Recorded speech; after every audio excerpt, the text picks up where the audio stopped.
যেটার মাধ্যমে আমরা কিনা করি বিভিন্ন আকৃতি সম্বন্ধে বুঝতে পারি বা একটা ইয়ে দিয়ে আমরা জিনিসটা বানাইতে পারি কোনটা কোন আকৃতি হয়। দেখো স্যার এরকম আমি এরকম কোনটারে দুই তিনটা আকৃতি সম্বন্ধে দেখাইবো কিরকম ইয়েটা হয় আর আকৃতিটা হয়। দেখো স্যার এটা আমি এখন যেটা বানাইছি এটা কি না হয় তোমরা জানো নি? দেখো স্যার এটা কি না হয় ত্রিভুজ। এটা দেখো স্যার তিনটা বাহু আছে না নি? তিনটা বাহু কিন্তু সমান সমান না নি? তিনটা বাহু সমান এটা লাগি এটার নাম কি না ত্রিভুজ। এরকম আরেকটা দেখো স্যার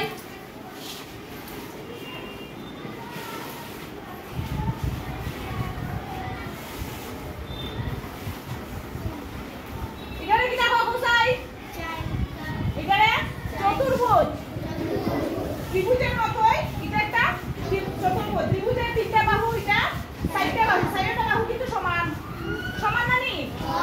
দেখছো নি? এইরকম আরো বিভিন্ন আকৃতি আমরা বানাইতে পারবো এটার মধ্যে। তোমরা যেমন খেলো না নি খেলারও বিভিন্ন আকৃতিটার মধ্যে বানাই যাইতো। বুঝা গেছে? দেখো স্যার আরেকটা দেখো স্যার